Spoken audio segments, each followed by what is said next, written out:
Hello and welcome to the Tell Not Show. I'm Kirsha Fox, author of the Deception and Justice series. I'm so excited to introduce you to tonight's guest, Katherine Olivia, an aspiring author. Welcome. Can you tell me a little bit about your writing journey? What got you started writing and how's it going so far? I think I've been writing as long as I can remember. Since I was a child, I knew that I loved telling stories. I used to write stories in all of my little notebooks. At first, it started as writing stories of my favorite characters from things like Pokemon, Animal Crossing, video games. And Mhm, then it turned into something so much deeper as I started getting more life experience, things that I really needed to go back and reflect on.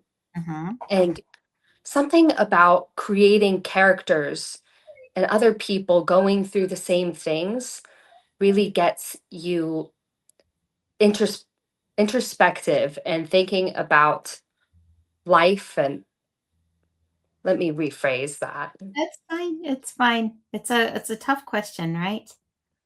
Something about mourning with another character Mm, helps you heal and mourn little parts of yourself.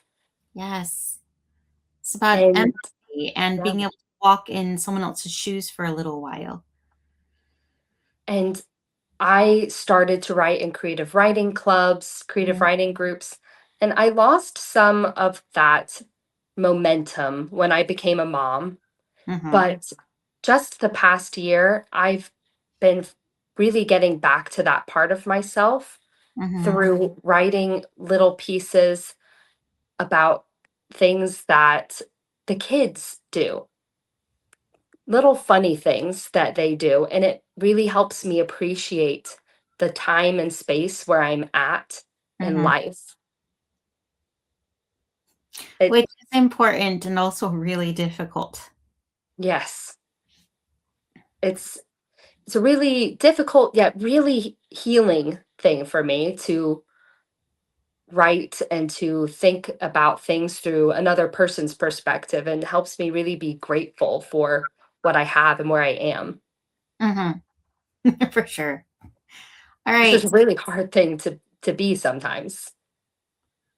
I completely agree. I completely agree. I can't tell you how many times it's 2 a.m. I'm walking a child and Yeah. rocking them and soothing them. They're sick. And I go, I wanted this. I wanted this. I asked for this. This is, Mhm. in the moment, it can be really hard to find that gratitude. But in the end, it's worth it. And I love that you said that you're rediscovering that part of yourself that sort of gets put into the on the back burner while you're busy being a mom. Is finding time for you, finding time to be creative, finding time to explore all these characters and themes and to heal the parts of yourself that got broken along the way. It's so very important. And speaking of healing and finding time, the time part is a lot of the issue with many people, is finding the time. And I've realized is that time never stops for anything. It Yes. just keeps going, whether Mhm. you're writing or you're not, whether Yes. you're creating or you're not, time just keeps going. And even if you're writing one word, you're doing more than you did yesterday, Yes. which was probably zero. Yes. Progress is progress. It's one of my personal mantras that, like, did I write one word? Did I write a paragraph? Did I think about writing? Did I Mhm. on my plots? Did I make a new character? Like, it's all progress and it all needs to be celebrated every day, whatever you Exactly. do. Mhm. And I think that thoughts of writing is a little harder to when you're thinking about writing. That's not. It's easy to get trapped in just thoughts Yes. and not get something solid like a voice recording or even just texting yourself an Mhm, idea. Such mhm. as today, I texted myself a few sentences while I was in the middle of the fair because I just couldn't get an idea out of my head. And I Yeah, knew that I would forget it the moment I got in my car. It's so important to capture those little bits of inspiration as they go. It's those little things that catch you off guard, where you think of an entire story based off of a glimmer of sunlight hitting a Ferris wheel. Hmm. Yes, inspiration is everywhere. I have to like just pick it out like you're panhandling for gold. And before And you know just it, you've got a whole story. document Yes. everything, because it just passes you by if you don't find some kind of physical way to keep it, Hmm.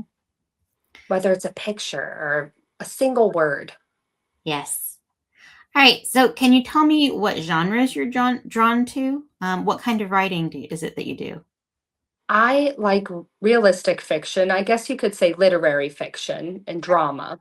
Hmm. I have really come into liking historical fiction. Ah, Eh, yes. yes, because it's so raw and real Hmm. and really gets you appreciating real people and humanity. Hmm. I completely agree. I have so much respect for anyone who can write historical fiction to like to Lots of research in that. yes, yes, the research and trying to make it as accurate as possible and to do these characters who were real people justice, make sure that Mhm. you're portraying them in the most accurate way you can. Goodness, yes. So, you like literary fiction. Is there a time period Yes. that you're drawn to, or is it more modern? Now, currently, I'm working on a lot more modern pieces Mhm, and things that would could be called YA, young adult, mhm, but I I think that in my drama type stories, I feel that the adult's drama is just as important as the teenager's drama mhm, because it's all connected. What if a teenager is left unattended? Why is that? I All drama connects together in mhm, the end. Everybody has their own story that they're going through, and they all get interwoven. mhm. Yes, I completely agree with that. Being an older adult myself, you often find that the same emotions, the same struggles you had when you're young are still there. You're You're still just the same older. You're just a very person. old teenager now. Mhm. Absolutely. Sometimes I call myself a 28-year-old teenager. Yes. Yes, it's very much like that. All right. So what does your writing process look like then? How do you go from just a glimmer of an idea to a finished draft? I start it with a few words and it gradually builds from there. I'll write a few conversations and a few descriptions, and I start weaving them together. And that's where my first draft comes in. Mhm. And oftentimes I'll go back to that draft and piece things together Mhm. until it starts to really make sense. Okay. So you don't necessarily plot it out, nor are you a pantser, but you're a weaver. Yes, I would say that is a good way to put it, Mhm. because I'm not the best with planning in general in my life or in my writing. Yes. And I can't go in too empty. Mhm. I need to know where I'm going to start and where I'm going to end, and a few basic things along the way Mhm. before I can get started. Yes, yes. You're not alone. I can say that. Okay. So for you, what is the most important part of writing? I think that the characters really, and Mhm. getting to know their depth and their humanity and what makes them them, what makes them human, because you don't really relate to a person unless they have faults and fears, things that they love, things that they hate. Mhm. All these little tiny quirks that make up a person and make you care about them Yes. because why would I care if they're not a real person? Hmm. It's so very important to have relatable characters that make you want to go on a journey with them. Yes. I think a long time I saw a movie and I despised the main character. So when bad things happened to him, I was just like, yeah, you had it coming. Like Hmm. I was not pulled along for the ride like someone who loved the character might be. I was just like, I hate this movie. It's awful. And and of course, like no one story is going to be everybody's cup of tea. That movie, like it probably was a good movie, just it wasn't for me. Um, Hmm. but yes, creating characters who feel like living, breathing people that feel real to you, those are the stories that are going to pull you in and teach you something. It doesn't matter how good your plot is, if the person doesn't like the characters, it's not going to be very compelling. Well, even if you don't like them, Yeah. because there's always that one character that you just love to hate. Yes. It just has to feel real and true. Hmm. I Obviously, they're not real people, but the more real they feel, the more you just care about them, even if you hate them with every fiber of your being. mhm. Yes, yes. I've had that too, where you keep reading because you want to, you need to know how it ends now. Hmm. You can't put it down. You need to know how this happens, how it Just all get goes. so invested. Yes, invested is exactly the word for it. All right. So what's something you learned from the writing process? Something that you didn't know when you decided to sit down and say, I'm going to write a book.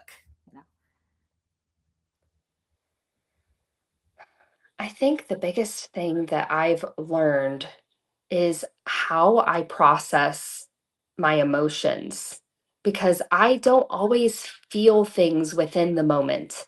Hmm. And I need a lot of time to know how I really even felt during that moment.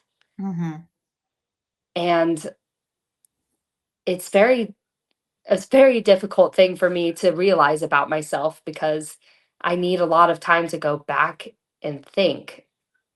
And writing really is the perfect thing for me to do that with, to toss around my emotions and Yes, you like hold them and turn them around and look at them from all the different angles and try to identify. Yes, it's writing very much is therapy. It allows you to really examine things that happened and your own emotions and your own experiences and then in a safer way, a safer, slower way. sometimes it makes you realize that you were the villain. Absolutely, absolutely. Oh gosh, is that not the worst feeling ever though? Yes, looking back and thinking, "Oh my goodness, I think I might have been a nut job back then." Yes. Sometimes I wish I could send a letter like to everyone who knew me in the olden days. I'm so sorry I got better. Yes, anyone who has not known me in the past year, you do not know me. Yes. We Yes, all change so much. that's a bittersweet feeling, isn't it? All the lessons that we had to learn the hard way. Absolutely. Mhm. It, and all the people who we miss, who we wish knew us, Oh, yes, very much so. people who are on or off this earth. That is so true. That is so very true. It's particularly tragic as well when they're unreachable and there isn't a way to ever get the forgiveness or say the message that you wish you could have given them. Yes. As you get to know yourself and your through however it is, whether it's writing or anything, you wish that you could go back and tell those people what you learned and Mhm. show them. Yes. Yes, that's the wonderful thing about fiction is you can write those and feel like you got a resolution, you got closure, even though it's impossible to get that in real life. Closure feels like such a myth sometimes that it really only can exist in fiction. I know it would certainly wouldn't be the first time. I'm like, is this an actual real thing? Is this realistic? Is this attainable? Hmm. Ah, but that's the importance of stories, right? They keep giving us hope, and hope is so very important. That healing that really can't be given in many other ways. Mhm. Absolutely. All right, here's a very tricky question. Do you have a favorite author, and what's something that they do really well?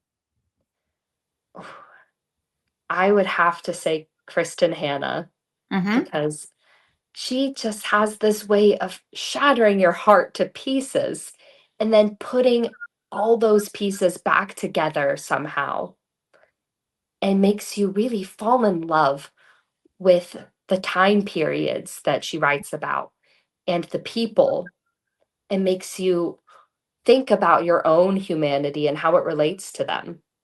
Mhm. I agree. I enjoy her books quite a lot. Yes, good I choice. could talk about them all day long. The Great Alone and The Four Winds Mhm. changed my brain chemistry. I think as an author, it's important to learn from others, from other Mhm. authors. So it's a good chance to give a shout out to another author, a recommendation, but also like it makes you think about what can you learn from them. When you read their books, it inspires you to also write characters like they do, write earth-shattering events like they do. We learn. So, what have you learned from Kristen Hannon then? I I just I love her way of character building and those little details, nicknames, people's favorite things and favorite places, Mhm, and the things that their secrets really define them.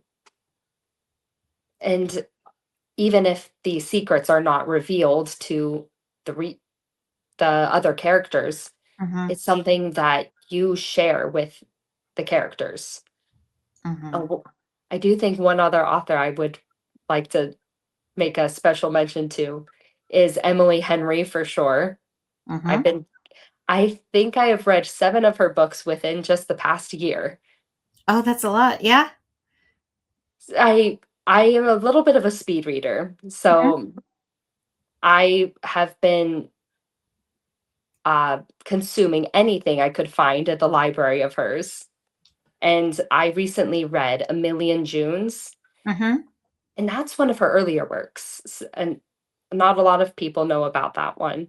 And I could tell you so much about the characters, but the best thing that I liked in that one was actually the descriptions, mhm. the way that she described the nature and the families, how they related to the land and nature itself. I think that's a very important and very human theme is our relationship with nature and what it means to us. Yes, we're so rooted in technology right now that it's hard to break that bond and go back to something different. We're so wired into generative AI and Oh, goodness. Oh, that's a whole different discussion, that's right? a whole different thing.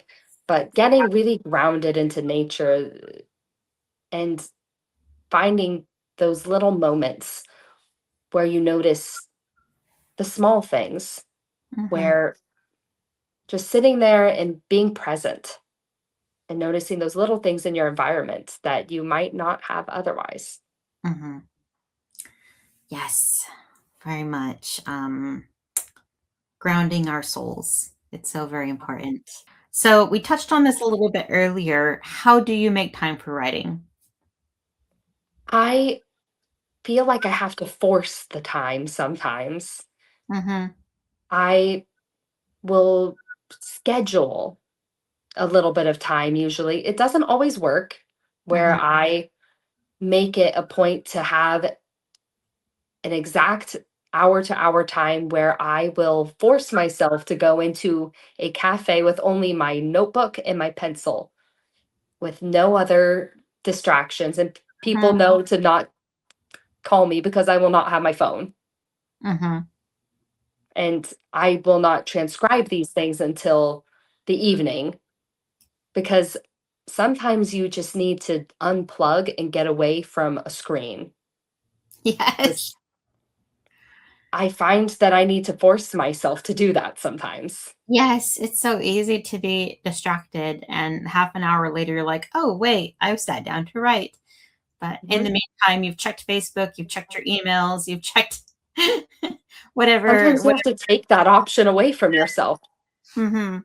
The notifications get pretty like, maddening sometimes because you can't not touch them and check and see, Yes, "Who's sending me a message right now? Who's reaching you're out?" missing out. Could be important. Yeah. No, it's important to unplug and to schedule time. If that like, it's important to find what works for you and then do that as much as possible. Yeah. Yes. Alright. Do you have a favorite part of writing? I love dialogue and acting it out. Yes. You will catch me acting out my dialogues in my bedroom like an absolute loon, Mhm. doing the fun voices, and I find it so fun, funny, therapeutic to pretend somebody else for a moment and monologue there. Yes. Yes. No, I can't tell you how many times I've been, like, making a face at the computer while I'm typing, and my husband will be like, "Are you okay?" I'm like, "I'm fine. I'm just writing something really intense right now." Like, I'm being someone else right Yes. now. If Yes. you're not making the faces the characters are making, is it Yeah. really interactive dialogue? You're in there, it's real, you're there. So, of course, you're moving with it, your expressions change. Mhm. You adopt that part, you're going into a different part, whole different you. Yes. It's I like love getting caught in a whirlpool. awesome. And Yes, that is it's magic. part of It's what writing. it It is. is magic. Yes, the creative magic that it is. I love it. That is oh, I don't know if that's my favorite part of writing, but it's definitely up there. It's just being in the moment. It's a hard thing to choose just one thing to love because all of it is just so wonderful. Mhm. Right. Do you have a least favorite part of writing? Yes, editing. Yes. Ah, and sending queries, Mhm. and editing and bearing your soul out to strangers. That is very, very difficult because you know that what you've written could be garbage and you'd really like Mhm, them to say how much they love it, but what if, what if, what if? Yes, it's mhm. scary. Rejection And when is they say nothing, sometimes that I don't know what's worse, whether them telling me it's garbage or saying nothing. mhm, 'cause then Because your at least imagination can then take you over know. and you go down to the worst possible scenario. If they hated it so much and they'll never tell that they didn't Yeah, responding. Yes, it's so hard. yeah. That's the one thing about being a creative person is you get very creative in your spirals, Yes. in your Yes, worst case scenarios. we very much do. It Alright. becomes a this and then this and then this. Mhm. What would you say has been your most significant writing victory so far? Hmm. I think getting back to my writing was my most significant goal to date now Alright. because I had so much time where I was doing nothing and I was in survival mode. Mhm. But now I've finally have a solid draft that I'm workshopping. I'm finally posting short stories online Mhm. and just getting myself back has been such a win because not everybody gets that chance. Yeah, that's a somber thought there. Yes, that's wonderful. So yeah, you mentioned that you post online. How is that going? Do you feel like you're getting a good reception for your work? I actually do. I'm both surprised and not surprised because I, of course, think that my stories are absolute gold, Yes. but I've been getting some really good feedback and some really great emotional stories from people telling me how much they related to my little things that I wrote in my bed. Mhm, mhm, I feel like I'm touching some lives all of my friends, of course, right now, but mhm, I think that this could really shape my next steps. mhm. Yes, that kind of feedback is so very valuable. Sometimes someone saying it meant something to them can be just the thing you needed to hear to keep you going. You Mhm. know, one foot in the front of the other, keep going, keep going, keep going. Don't give up, don't stop writing because you feel like your writing is sorry, I lost my train of thought there a little bit, but like it's worth doing. It's touching people, it's improving, it's connecting, it's, you know, it's It's so hard to know when you're doing the right thing. yes, I completely agree. It's meaningful. That was the word I was fishing for. It's Mhm. nice to know that your work has meaning and is meaningful. To more than just yourself, Yes, yes. because isn't that what it's all about, is to find that connection? Mhm. It is, it is. Alright, have you ever been given writing advice that just, oh gosh, you hated and it just didn't work for you? Not necessarily. I think that everything has a little bit of value, even if you don't like it. Mhm, Even if it ends up being the complete antithesis of what you want it in your writing, mhm. I think that it's good to still make a mental note of it because then that's just one thing that you know you're not. Because Good. Yeah, good mindset there. everything with a grain of salt, in my opinion. It sounds like you keep a very open mind. You like to consider it, you like to think it over, you like to try it out a little bit before you confirm that you're like, "Yes, this wasn't for me." That's probably a Yeah. good attitude to have. I feel like as an author, a lot of times it's really easy to let your ego get in the way of Mhm. your growth. Because sometimes you're clutching Yes. your book and you're like, "How dare you attack my baby? This is me," you know, and Mhm. you have to remember they're not attacking you. They're trying to help you grow.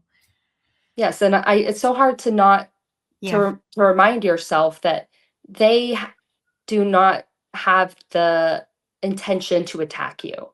Yeah. They're trying they're trying to they're just providing their opinion, and whether there's no such thing as a wrong that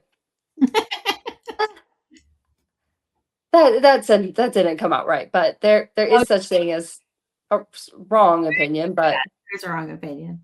every, Um, but everybody's just trying their best. yes, everyone is just trying their best. In my own life, I've had to consider what is the source of this criticism coming Yes. from? I had a very good friend who loves to write lots of humor into her science fiction romance. And she had a reader who was just like, I don't like the humor. He felt like the science fiction should be very serious, serious business. Mm. And well, he's like, you should take out the poop jokes. There's too many poop jokes in your books. And she had to sit with it and say, no, this is who I am. This is my voice. The poop jokes stay. I'm gonna need to know more about this writer because I too like science fiction and poop jokes. You'll love her. She's fantastic. I will definitely get that to you. So it's not necessarily that that person talking to her was wrong. He was just saying, this is what I prefer and this is what I think you should do. And she had to say, no, this doesn't work for me, but thank you. And it doesn't mean that he didn't give her any good advice at all, just not that part, you know. Where would you prefer people follow you online? On my Substack. I Okay. have I'm still kind of brand new on there, but I have a few pieces on there that I really like. Okay, well, again, thank you so much for being on this show, Catherine.